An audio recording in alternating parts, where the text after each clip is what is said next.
इस एनिमे को स्टार्ट करने से पहले मैं थोड़ा सा इसके बारे में बताता हूँ। इसमें हमारे मेन कैरेक्टर के पास 2 क्लोन होते हैं। जहां तक मैं जानता हूँ शायद फ्यूचर में और भी इंक्रीज हो जाएं। मेन कैरेक्टर का क्लोन स्पेस बग किंग होगा एंड इसके पास बहुत यूनिक एबिलिटीज होंगे, यानी अपना खुद का टेरिटरी क्रिएट करेगा। अब बिना किसी बकवास के एपिसोड को स्टार्ट करते हैं। इस स्टोरी की स्टार्टिंग में हम देखते हैं कि सफेद वर्दी में एक आदमी चलते हुए लोगों को एक समूह को भाषण दे रहा है। वो सभी का ध्यान अपनी ओर आकर्षित करता है। वो बताता है कि कुछ ही दिनों में प्रिंसेस वेवी स्टेशन चीफ के रूप में अपना पोस्ट संभालने के लिए आउटपोस्ट 11361 पर पहुंचेंगी। वो समझाता है कि इंपीरियल लॉ के अनुसार स्टेशन पर अवेलेबल सभी 14,000 लोग प्रिंसेस वेवी के लीड में वहां के सिविलियन बन जाएंगे। वो इस मौके की अहमियत पर जोर देते हुए कहता है कि इंपीरियल फैमिली से सीधे तौर पर जुड़कर सिविलियन बनना एक बहुत ही दुर्लभ अवसर है। तभी गैलेक्टिक फेडरेशन की बात के बीच में ही भीड़ में से एक हाथ उठता है, जिससे ऑफिसर की स्पीच में रुकावट आती है। साफ तौर पर नाराज होकर वो भीड़ की ओर मुड़ता है और पूछता है कि उसे किसने टोका।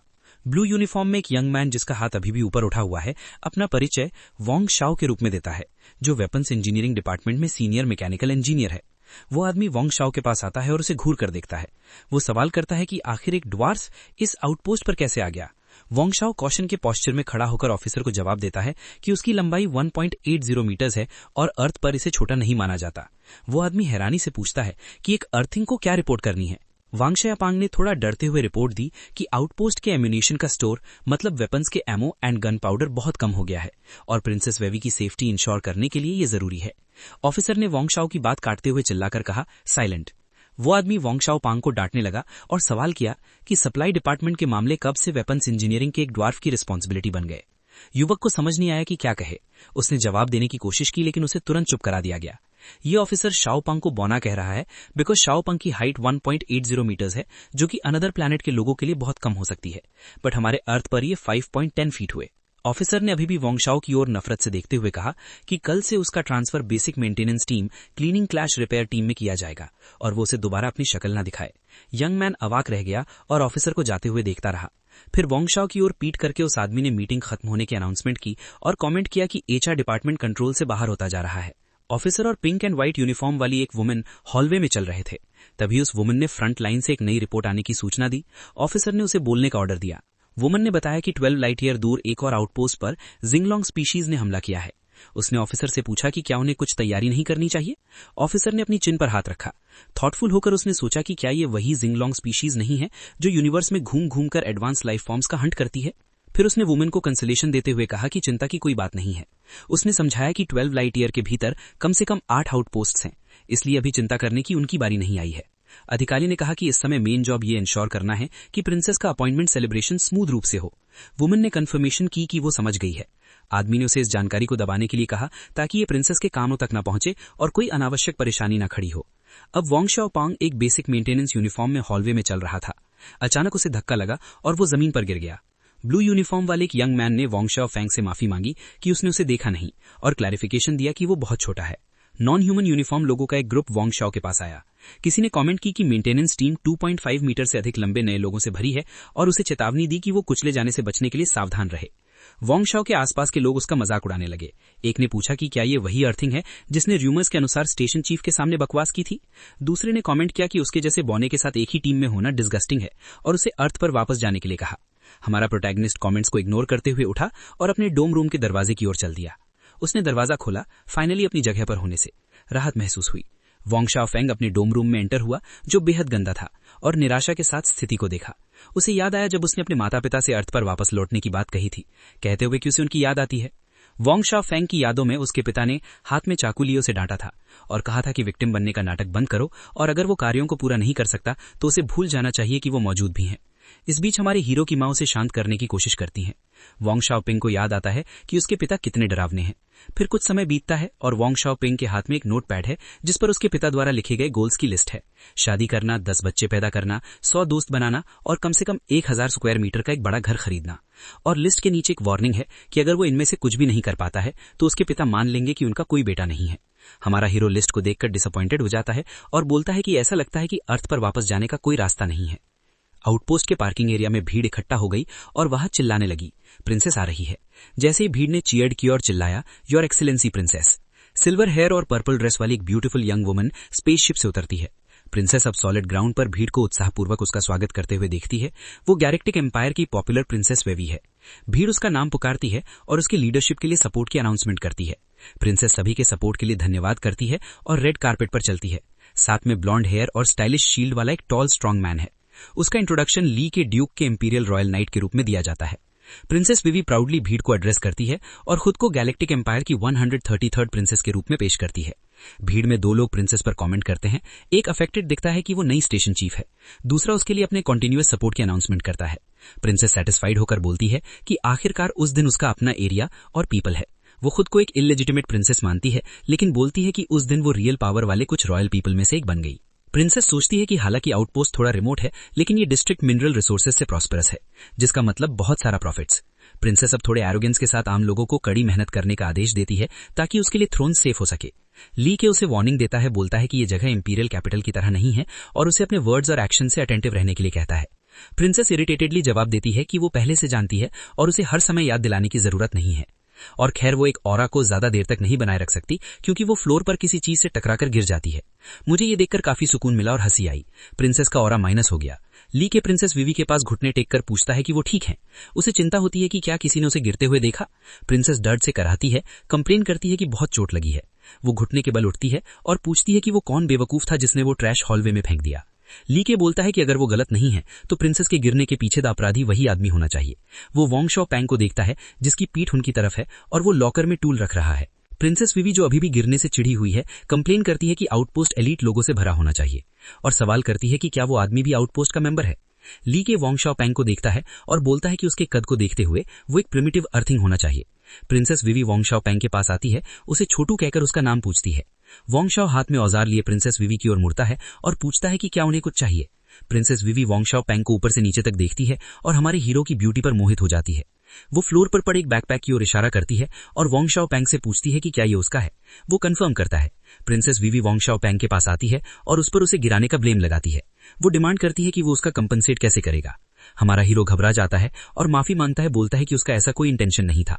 प्रिंसेस शरारती एक्सप्रेशंस के साथ अपनी इंडेक्स फिंगर वोंग शॉ पैंग के गाल पर रखती है और बोलती है कि ऑफ कोर्स वो उसे माफ करने पर विचार कर सकती है अगर वो कुछ सिंसियरिटी दिखाए। भाई मुझे इस लड़की के इरादे ठीक नहीं लग रहे। मालूम ना आजकल की लड़कियों को क्या हो गया है। बेचारे किसी अबला मर्द को देखते ही उनके ऊपर ये लोग उसे घूरने लगते हैं। बस मजाक था। वांग शियो कंफ्यूज्ड होकर पूछता है कि ईमानदारी से उसका क्या मतलब है। स्थिति को समझते हुए वो प्रिंसेस से एक पल वेट करने के लिए कहता है। प्रिंसेस विवी अपनी बाहें क्रॉस करती है और वोंग शॉ पैंग के रवैये को देखती है। वो मुस्कुराते हुए सोचती है कि एहसान मांगने के लिए अपनी स्थिति का उपयोग करना एक ऐसी चाल है जो कभी फेल नहीं होती। फिर वो खड़ा होता है और प्रिंसेस को एक कार्ड देता है और उसे एक्सेप्ट करने के लिए कहता है। प्रिंसेस कार्ड लेती है और पूछती है कि ये क्या है। हमारा हीरो अपनी आंखें बंद करके और हाथ जोड़कर समझाता है कि ये दूसरे कैफेटेरिया का वाउचर है और इसे एक शानदार सी फूड बफे के लिए बदला जा सकता है। वो बताता है कि वो लंबे समय से उस वाउचर को बचा रहा था और उसे यूज करने की हिम्मत नहीं हुई। लिटरली मैं इस टाइम इमोशनल हो गया था बेचारा मेन कैरेक्टर की हालत देखकर। प्रिंसेस वीवी उसे अविश्वास से घूर रही है और पूछती है कि क्या वो उससे मजाक कर रहा है। वो लॉजिक देती है कि जो कोई भी आउटपोस्ट पर जाता है वो कम से कम किसी प्लैनेट के नोबल फैमिली से होना चाहिए और उसके पास कम से कम कुछ 100 स्टार कॉइन्स होने चाहिए। फिर प्रिंसेस हिसाब बराबर करने के लिए 2 लाख स्टार कॉइन्स की मांग करती है। वोंग शॉ पैंग कंफ्यूज होकर बड़बड़ाता है, पैसा? वो समझाता है कि उसने अपनी एग्जामिनेशंस पास की और उसका सारा पैसा स्टूडेंट लोन्स चुकाने में चला गया। वो दुख से विलाप करता है कि उसके पास केवल 200 स्टार कॉइन्स बचे हैं। प्रिंसेस हैरान होकर सोचती है कि कोई इतना गरीब कैसे हो सकता है। अरे मैडम जी, बेचारे को परेशान न कीजिए। दूर खड़े 2 लोग इस सीन को देखते हैं और प्रिंसेस वीवी को पहचानते हैं, उसकी ब्यूटी की अप्रिसिएशन करते हैं। ली प्रिंसेस वीवी को वार्निंग देता है कि स्टेशन के एम्प्लॉइज को डराना धमकाना उनकी प्रेस्टीज के लिए अच्छा नहीं है। वो जोर से जवाब देती है कि वो पहले से जानती है। प्रिंसेस वीवी मुस्कुराती है और वोंग शॉ पैंग से बोलती है कि वो तो बस मजाक कर रही थी। वो उसकी अप्रिसिएशन करती है। ये इंप्रेसिव है कि इतना कम उम्र का कोई पर्सन मैकेनिकल इंजीनियर बन गया है। हमारा हीरो राहत की सांस लेते हुए एक्सेप्ट करता है कि मजाक ने उसे डरा दिया था। प्रिंसेस स्टिल मुस्कुराती हुई अनाउंस करती है कि उस दिन से वे दोस्त हैं और गुड बाय कहती है। क्लेम करती है कि उसके पास अभी भी काम है। वो वोंग शॉ से बोलती है कि अगर उसे किसी भी चीज की जरूरत हो तो वो किसी भी समय उसे कॉन्टैक्ट कर सकता है। वो खुशी से एग्री हो जाता है। जैसे ही वो दूर जाती है हमारा हीरो कमेंट करता है कि प्रिंसेस बहुत काइंड है। लोगों का एक ग्रुप वोंग शापैंग को गुस्से से घूरता है। 2 वुमेन उसे डांटती हैं। एक बोलती कि प्रिंसेस एक एलीट रॉयल है जिसकी लाइफ एक्सपेक्टेंसी 1000 साल से अधिक है और कोई ऐसा तरीका नहीं है कि वो उसके जैसे लो क्लास क्रिएचर के साथ घुल मिल जाए। दूसरी बोलती है कि उसे ये सीखने की जरूरत है कि सेल्फ अवेयरनेस क्या होती है। हमारा हीरो डर के मारे सिकुड़ जाता है एम्बैरेस्ड होकर, जबकि भीड़ उसे तिरस्कार से घूर रही है। भाई ये इंप्रेसिव है कि बाकी एम्प्लॉयज के कंपैरिजन में हमारा हीरो कितना छोटा है। प्रिंसेस वीवी एक लिविंग रूम में अकेले एक टेडी बियर को गुस्से में घुसा मारती है। वो कंप्लेन करती है कि अगर उसे वो छोटू फिर से दिखाई दिया तो वो उसे लेसन सिखाएगी। तभी ऑफिसर लिविंग रूम में प्रवेश करता है। वो प्रिंसेस को योर एक्सीलेंसी कहकर संबोधित करता है और पूछता है कि क्या हुआ। वो डेप्यूटी स्टेशन चीफ से पूछती है कि क्या चल रहा है। आदमी बताता है कि आउटपोस्ट के पास एक पोर्टल खोजा गया है और बड़ी संख्या में जिंगलोंग उसमें से निकल रहे हैं जो तेजी से उनकी ओर बढ़ रहे हैं। वो प्रिंसेस को अश्योर करता है कि उसने उसके लिए सब कुछ प्रिपेयर कर लिया है। वो प्रिंसेस से अपनी सेफ्टी के लिए तुरंत इवैक्यूएट करने की विनती करता है। प्रिंसेस वीवी आउटरेज्ड होकर बोलती है कि स्टेशन क्रू एम्पायर की बॉर्डर्स को डिफेंड करने के लिए मरते दम तक लड़ रहा है और प्रिंसेस और स्टेशन चीफ होने के नाते वो उन्हें छोड़कर अकेले फ्ली नहीं कर सकती। इसके अलावा आउटपोस्ट 1361 में एम्पायर का most advanced space defence equipment है जो एक स्पेस फोर्ट्रेस के लेवल का है और आसपास की स्टार सिस्टम्स में इससे सेफर कोई जगह नहीं है। फिर वो डिक्लेयर करती है कि वो वहीं रहेगी और स्टेशन क्रू के साथ मिलकर शिंगलोंग का सामना करेगी। ऑफिसर प्रिंसेस के डिसीजन के आगे झुक जाता है, सिचुएशन को एक्सेप्ट करते हुए। अब कमांड रूम में वो डिस्पेयर में डूब जाता है क्योंकि उसे रियलाइज होता है कि शिंगलोंग ने 12 लाइट ईयर्स दूर से सीधे उन तक पहुंचने के लिए एक पोर्टल का यूज किया है। पैनिक में एजेंट्स में से एक रिपोर्ट करता है कि बड़ी संख्या में जाइगेंटिक लाइफ फॉर्म्स आ रहे हैं और नंबर तेजी से इंक्रीज हो रहा है। 500, 550, 600, 600। दूसरा शॉक्ड होकर अनाउंस करता है कि नंबर 1000 से एक्सीड हो गया है और राइज हो रहा है। तभी एजेंट्स में से एक उन्हें एक हाई रिस्क टारगेट डिटेक्ट होने की अलर्ट देता है जिसके शिंगलोंग किंग होने का सस्पेक्ट है। ऑफिसर को बिलीव नहीं होता। वो आगे पीछे पेस करना शुरू करता है, कमेंट करता है कि शिंगलोंग किंग भी अपीयर हो गया है और टारगेट बहुत क्लियर है। फिर वो एक कंक्लूजन पर पहुंचता है, यही बात है, शिंगलोंग जरूर प्रिंसेस के पीछे हैं, एक लोन रॉयल की तलाश में। आखिरकार उनके लिए रॉयल्टी के पास मौजूद स्टार पावर एक इररेजिस्टिबल फेटल अट्रैक्शन है। ऑफिसर उस मोमेंट को रिकॉल करता है जब आउटपोस्ट एस्टैब्लिश हुआ था, ये कहते हुए कि उस समय इसमें एक स्पेस फोर्ट्रेस के बराबर सबसे कॉम्प्रिहेंसिव डिफेंसिव सिस्टम था। भारी हथियारों से लैस रोबोट्स का एक फ्लीट स्पेस में फ्लोट करता है जो उस जगह की फॉर्मर डिफेंसिव पावर को डिमॉन्स्ट्रेट करता है। उस समय उनके पास वास्तव में जिंगलोंग से फाइट करने की स्ट्रेंथ थी, लेकिन अब आउटपोस्ट को एक सेंचुरी हो गई है और कभी अटैक नहीं हुआ। वो बिटरली कंक्लूड करता है कि एनुअल डिफेंस फंड्स को लंबे समय से डाइवर्ट किया गया है और करंट डिफेंस सिस्टम एक एम्प्टी शेल से ज्यादा कुछ नहीं है। इसलिए ऑफिसर अर्जेंटली ऑर्डर देता है कि वो तुरंत आउटपोस्ट के सेल्फ डिस्ट्रक्ट सीक्वेंस को एक्टिवेट करे, क्रू को इवैक्यूएशन के लिए प्रिपेयर होने के लिए नोटिफाई करें और प्रिंसेस के सिग्नल रिसीवर को ब्लॉक कर दें। एक आदमी परप्लेक्स्ड होकर क्वेश्चन करता है कि प्रिंसेस का क्या करना है। वो बोलता है कि प्रिंसेस ने स्टेशन स्टाफ की प्रोटेक्ट करने के लिए लास्ट मोमेंट तक फाइट की जबकि वो इवैक्यूएट कर रहे थे और आउटपोस्ट के साथ ही पेरिश हो गई। वो अपने एक्शंस को जस्टिफाई करते हुए बोलता है कि शिंगलोंग प्रिंसेस की लाइफ के पीछे हैं, इसलिए उसे ब्लेम नहीं किया जा सकता। ऑफिसर अपना स्पीच कंटिन्यू करता है, सिनिकल होकर बोलता है कि उन्हें यह नहीं भूलना चाहिए कि वहां हर किसी का डाइवर्टेड फंड्स में शेयर है। वो एक्सप्लेन करता है कि वर्स्ट के सिनेरियो में अगर केवल एक इललेजिटिमेट प्रिंसेस मरती है तो उसे डिमोट कर दिया जाएगा, लेकिन अगर एम्बेजलमेंट डिस्कवर हो गया तो वे सभी अपनी लाइफ प्रिजन में बिताएंगे। फिर वो उनसे अपने लिए चूज करने के लिए कहता है। एजेंट्स में से एक ऑर्डर कंफर्म करता है। वो रिपोर्ट करता है कि स्टेशन क्रू को तुरंत इवैक्यूएट करने के लिए नोटिफाई कर दिया गया है। फिर दूसरा एजेंट कोल्डली कंफर्म करता है कि सेल्फ डिस्ट्रक्ट डिवाइस 1 घंटे में एक्टिवेट हो जाएगा। विभिन्न शेप्स और साइजेस के शिंगलोंग का एक होर्ड पास के स्टार सिस्टम में आउटपोस्ट की ओर फ्लाई करता है। शिंगलोंग होर्ड के बीच किंग अपनी ब्लू आर्मर और रेड डिटेल्स के साथ अपनी इंपोजिंग पोस्चर के लिए स्टैंड आउट करता है। उसका एक ह्यूमनॉइड बॉडी है, ब्लैक ड्रैगन विंग्स, उसके हेड के ऊपर एक हॉर्न है और एक मेनेसिंग गेज है। डिजास्टर लेवल शिंगलोंग किंग, स्टार वेट 89,000 टन्स। फिर क्लैश आखिरकार शुरू होता है। ली एक फाइटर शिप पायलट करते हुए सोल्जर्स को प्रिपेयर होने का ऑर्डर देता है क्योंकि वो डिस्गस्टिंग रेप्टाइल्स को आउटपोस्ट के करीब नहीं आने दे सकते। आर्म्ड रोबोट्स का एक स्क्वाड्रन स्पेस में फॉर्मेशन में फ्लाई करता है। रोबोटिक सोल्जर्स यूनिसन में रिसाउंड करते हैं, यस सर। शिंगलोंग किंग को आउटपोस्ट से एक इनक्रेडिबली डिलिशियस अरोमा आती है। किंग खुद को आउटपोस्ट की ओर लॉन्च करता है। एनिमी फ्लीट के कई कॉम्बैट रोबोट्स को हिट और डिस्ट्रॉय करता है। ली के आसपास के सोल्जर्स शाउट करते हैं रन, जबकि अन्य शिंगलोंग किंग को अप्रोच करते हेल्प के लिए कॉल करते हैं। ली फ्यूरियस होकर क्वेश्चन करता है कि सोल्जर्स वहां खड़े क्या कर रहे हैं, उन्हें रिमाइंड कराते हुए कि ये शिंगलोंग किंग है और उन्हें जल्दी से लाइन ऑफ फायर सेट करने का ऑर्डर देता है। एक सोल्जर डेस्परेटली रिपोर्ट करता है कि वेपन्स में कोई एम्यूनिशन नहीं है। वो रिपोर्ट करता है कि रिजर्व मैगजीन्स भी एम्प्टी है, कि कॉम्बैट सूट्स टैक्टिकल नाइफ से इक्विप्ड नहीं है। ली कंप्लेन करता है कि आउटपोस्ट के पास कोई डिसेंट वेपन्स नहीं है। वो वंडर करता है कि ये मिशन एक सुसाइड मिशन से डिफरेंट कैसे है। फिर उसके माइंड में वो क्वेश्चन करता है कि क्या डेप्यूटी चीफ ने प्रिंसेस के अर्लियर लीव का अरेंज किया था। ये कंक्लूड करते हुए कि वो सब कुछ ऑल अलोंग जानता था। कॉम्बैट रोबोट्स शिंगलोंग से एक अनइक्वल बैटल में फाइट करते हैं। उनमें से एक पैनिक होकर वॉर्न करता है कि प्रिंसेस डेंजर में है। शिंगलोंग किंग अपने अटैक करने वाले रोबोट्स के फ्लड को ऑब्जर्व करता है और ह्यूमंस पर स्कॉफ करता है, उन्हें स्पेस जंक कहता है। वो वंडर करता है कि चोजन वन कहां हाइड हो सकता है।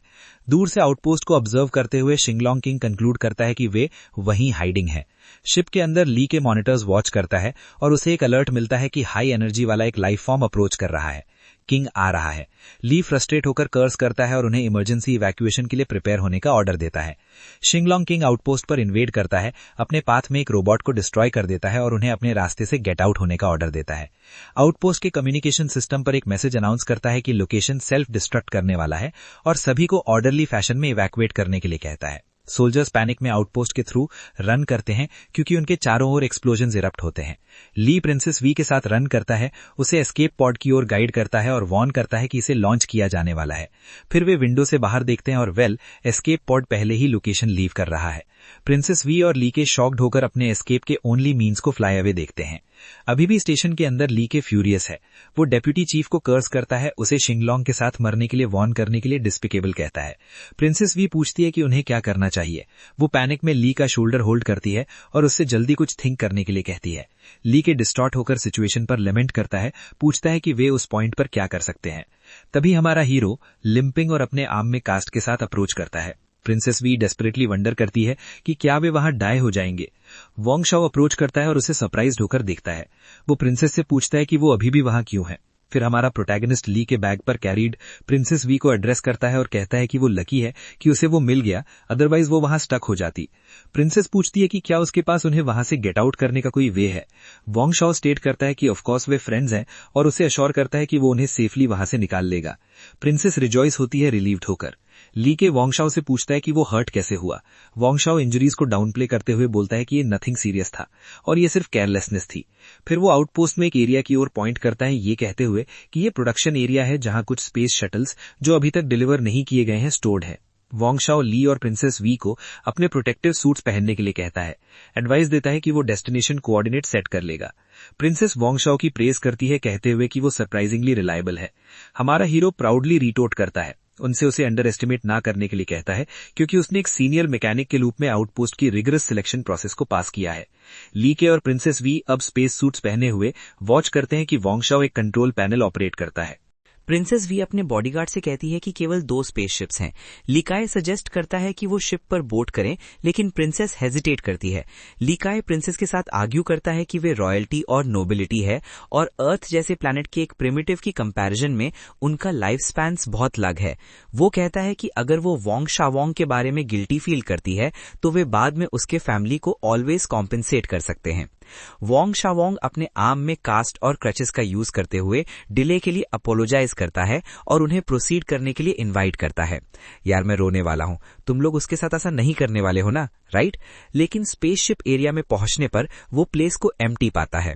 वो वंडर करता है कि एवरीवन कहां है और नोटिस करता है कि स्पेसशिप भी गॉन है। हमारा हीरो लमेंट करता है, ये रियलाइज करते हुए कि उसे बिहाइंड लीव कर दिया गया है।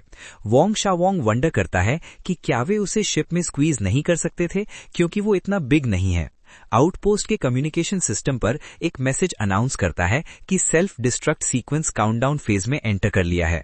वोंग शाओंग फ्लोर पर सिंक बिट्रेड फील करता है और लिकाय और प्रिंसेस वी को उसे लाए बोलने के लिए कर्स करता है। क्वेश्चन करता है कि उन्होंने क्यों कहा कि वे फ्रेंड्स थे और उसे अबैंडन कर दिया। तभी वो स्टॉप होता है और सीलिंग पर कुछ मूव होते हुए नोटिस करता है। एक मैसेज इन्फॉर्म करता है कि आउटपोस्ट का self destruct sequence 5 second countdown में है। एक डेफनिंग रोर आउटपोस्ट के माध्यम से एको करती है। वोंग शाओंग शॉक में खुद को सीलिंग में एक क्रैक से इमर्ज होने वाले एक जायगैंटिक मॉन्स्ट्रस क्रीचर का फेस करते हुए पाता है। Information card disaster level reveal करता है। कॉस्मिक बीस्ट बैलोंग वेट 21,000 टन्स। हमारा हीरो टीयर्स में प्लीड करता है कि क्रीचर उसे अवे ना ले जाए। शिंगलोंग किंग अपने चारों ओर डिस्ट्रॉयड रोबोट्स को देखता है, परप्लेक्स्ड होकर क्वेश्चन करता है कि एवरीवन कहां गॉन हो गए हैं। लिकाय अपने एस्केप शिप में हाई स्पीड से टेक ऑफ करता है, आउटपोस्ट को बिहाइंड लीव कर देता है। प्रिंसेस वी शिप की विंडो से बाहर देखते हुए वोंगशा वोंग को कॉल आउट करती है। मीनवाइल ऑफिसर अफार से वॉच करता है, सोचते हुए कि एवरीथिंग प्लान के अकॉर्डिंग हुआ। वोंगशा वोंग पैनिक में कॉस्मिक बीस्ट बैलोंग से दूर क्रॉल करने की ट्राई करता है, जो उसके सामने अपना इनॉर्मस माउथ ओपन करता है। ब्राइट लाइट स्पेस को एनगल्फ कर लेती है। इसके पॉड जिसमें लियाय और प्रिंसेस वी सवार हैं, स्पेस पोर्टल से इमर्ज होता है, कियोस से दूर हेड करते हुए। वोंग शाओपिंग एक लिक्विड में सबमर्ज होकर गिरता है, वंडर करते हुए कि क्या वो डेड है। वो एक डार्क स्पेस में फ्लोट करता है और वंडर करता है कि क्या ये पैराडाइज की लाइट है, लेकिन उसे हैरानी होती है कि वहां 2 लाइट्स क्यों हैं। कंफ्यूज्ड वोंग शाओपिंग सोचता है कि उसने कभी नहीं सुना कि पैराडाइज में चॉइसेस भी होती हैं, लेकिन फिर वो डाउट को इग्नोर करने का डिसाइड करता है और खुद को कन्विंस करता है कि ब्राइटर लाइट को चूज करना सेफ होना चाहिए। ग्वांग शाओपिंग लाइट के माध्यम से पास होने के बाद खुद को एक कंप्लीटली डार्क एनवायरनमेंट में पाता है और वंडर करता है कि क्या हुआ और वो कहाँ है। वो पूछता है कि क्या कोई वहां है। वो नोटिस करता है कि प्लेस का टॉप सॉफ्ट है और कंक्लूड करता है कि वो इसे ओपन कर सकता है। फिर टॉप को ओपन करने की अटेम्प्ट में उसे एक लाइट मिलती है और वो सेलिब्रेट करता है। हमारा हीरो खुद को एक हनीकॉम पैटर्न सीलिंग वाले एनवायरनमेंट में पाता है और वंडर करता है कि वो कहाँ है। वोंग शाओपिंग अब एक इंसेक्ट बॉडी के साथ अपने 6 लेग्स को ऑब्जर्व करता है और वंडर करता है कि क्या चल रहा है और उसके पास 2 पेयर्स ऑफ हैंड्स क्यों हैं। उसे ये भी रियलाइज होता है कि उसके पास एंटेना और विंग्स हैं और वंडर करता है कि क्या वो एक बी के रूप में रीइनकार्नेट हुआ है। वोंग शाओपिंग एक ह्यूमनॉइड बी बॉडी के साथ एक वर्डेंट फील्ड से होकर वॉक करता है और एक्साइटेडली सोचता है कि इस बॉडी का होना कितना इंटरेस्टिंग है और वंडर करता है कि क्या उसे पहले कुछ नेक्टर फाइंड करना चाहिए। वोंग शाओपिंग इधर उधर वॉक करते हुए एक बी के साउंड की इमिटेट करता है और खुद को एक हार्ड वर्किंग लिटिल बी के रूप में डिस्क्राइब करता है। हमारा हीरो एक क्लिफ पर स्टॉप होता है जहां से फ्लोटिंग आइलैंड्स और एक क्लियर ब्लू स्काई दिखाई दे रहा है और एक्सक्लेम करता है वाओ। वो अपने सामने की स्पेक्टेक्युलर सीनरी को ऑब्जर्व करता है और इस प्लैनेट की ब्यूटी पर कमेंट करता है। वोंग शाओपिंग सॉलिड ग्राउंड पर अपने फ्रंट लेग से सॉइल को टच करता है और सॉइल की फर्टिलिटी की प्रेज करता है, ये नोट करते हुए कि ये किसी भी तरह से पोल्यूटेड नहीं हुई है। वो सैडली रिकॉल करता है कि उसका होम प्लैनेट अर्थ एक डार्क ग्रे प्लैनेट है जहां स्काई को एक डीप पर्पल हेज कवर करती है। अर्थ के radioactive seas terrifying mutant creatures का होम है और हर जगह टॉक्सिक डस्ट का मतलब है कि अर्थ के इनहैबिटेंट्स की एवरेज लाइफ एक्सपेक्टेंसी केवल 40 इयर्स है। फिर वो वंडर करता है कि अगर अर्थ इस जगह जैसी होती तो कैसा होता। 3 ब्राइटली कलर्ड बीज दूर से वोंग शाओपिंग को वॉच करती हैं। एक कमेंट करती है कि वो एक न्यूली इमर्ज्ड ड्रोन बी जैसा दिखता है। हमारा hero approaching group of humanoid बीज को ऑब्जर्व करता है। वो उनसे कंफ्यूज्ड होकर पूछता है कि वे क्या करने जा रहे हैं। उनमें से एक कंफर्म करती है कि वो वास्तव में एक ड्रोन बी है।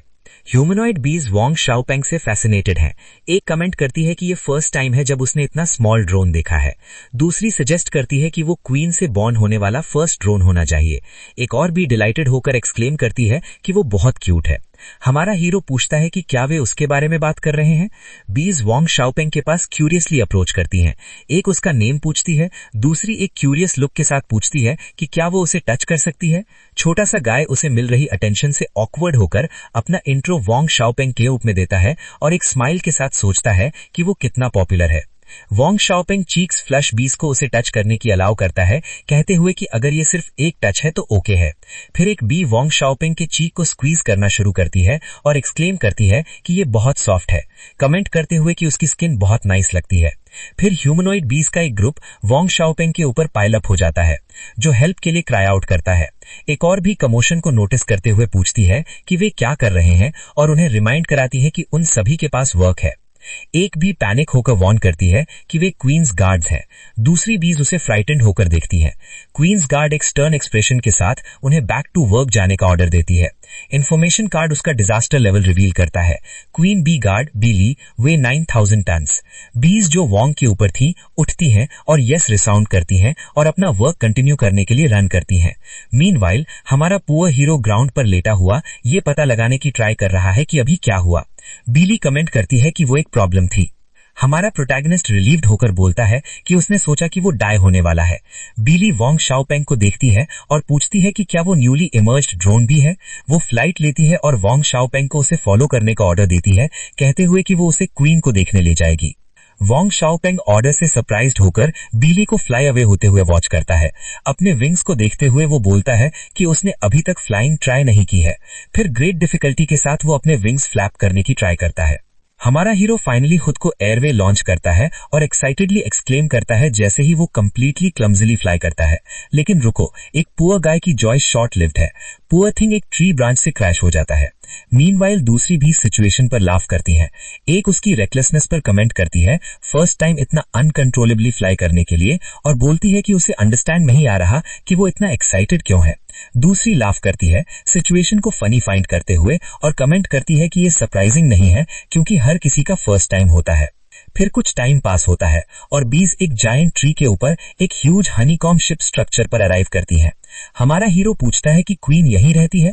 वोंग शाओपेंग स्ट्रक्चर को सस्पिशन के साथ देखता है और कमेंट करता है कि कुछ रॉन्ग फील हो रहा है। ह्यूमनॉइड बीज का एक ग्रुप जिनके हाथों में स्पीयर्स हैं स्ट्रक्चर के एंट्रेंस को गार्ड करते हैं। उनमें से एक भी बीली को एड्रेस करती है, उसे कैप्टन बीली कहकर पूछती है कि क्या उसे उस दिन रेस्ट नहीं करना चाहिए। बी वोंग शाओपेंग और दूसरी बीज के साथ स्ट्रक्चर के एंट्रेंस के पास अप्रोच करती है। वो एक्सप्लेन करती है कि न्यू ड्रोन भी इमर्ज हुआ और वो उसे उससे मिलवाने लाई। वोंग शाओपेंग शाइली ग्रीट करता है। फिर बीली वोंग शाओपेंग और बीली को एंटर करने की अलाउ करती है।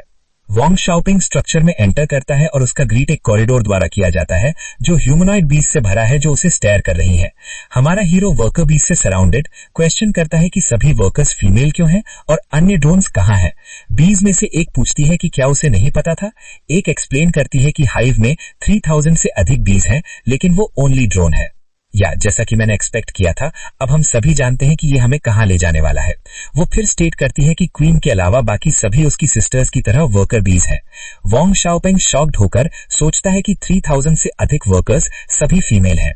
फिर हमारा हीरो ब्लश करता है और इस इंफॉर्मेशन को लर्न करने के बाद इनोसेंट थॉट्स रखता है, लेकिन वो इमीडिएटली स्टॉप हो जाता है सोचते हुए कि इतनी सारी बीज के साथ उसकी बॉडी हैंडल नहीं कर पाएगी। डूड, अगर ये वही है जो मैं सोच रहा हूं तो ये मेरी लाइफ में देखा गया सबसे बड़ा हैरम होने वाला है। रेड हेड वर्कर भी एक स्लाई स्माइल के साथ वोंग शाओपेंग से पूछती है कि वो इतना हैप्पी क्यों है जैसे ही वो उसके हेड को स्ट्रोक करती है। पर्पल हेड वर्कर भी वोंग शाओपेंग से पूछती है कि क्या वो सिस्टर्स को कोटिंग करने के बारे में सोच रही है। बी मैंगम मैंग पर्पल हेड बी और बी मैन रेड हेड हमारे हीरो को स्लाई स्माइल्स के साथ वॉच करते हैं। उनमें से एक कमेंट करती है लाफिंग कि उसमें कुछ एम्बिशन है। हमारा पुअर प्रोटैगनिस्ट उनसे इनोसेंटली पूछता है कि क्या ये अलाउड नहीं है। फिर वोंग शाओपेंग एक्सप्लेन करती है कि हालांकि वर्कर बीज भी फीमेल है, केवल क्वीन के पास रिप्रोडक्टिव कैपेसिटी है। दूसरी स्टेट करती है कि ब्लड लाइन रीजंस के कारण वोंग शाओपेंग केवल अन्य हाइव्स की क्वींस के साथ रिप्रोड्यूस कर सकता है और साल में केवल वंस। फिर बीली अनाउंस करती है कि स्ट्रेट अहेड क्वींस चेंबर है और सभी को क्वाइट रहने के लिए कहती है। वो क्वींस चेंबर के एंट्रेंस के सामने नील करती है और उसे फॉर्मली ग्रीट करती है, उसे योर मैजेस्टी कहकर बुलाती है। क्वीन बीली से पूछती है कि क्या चल रहा है। बीली क्वीन के सामने बाव करती है और एक्सप्लेन करती है कि कुछ समय पहले क्वींस ड्रोन भी इमर्ज हुआ और वो उसे उससे मिलवाने लाई। वोंग शाओपेंग क्वीन को देखता है और बीली के हार्ड वर्क के लिए थैंक यू करता है। हमारा हीरो एन्चैंट होकर क्वीन को ऑब्जर्व करता है और कहता है कि वो बहुत ब्यूटीफुल है।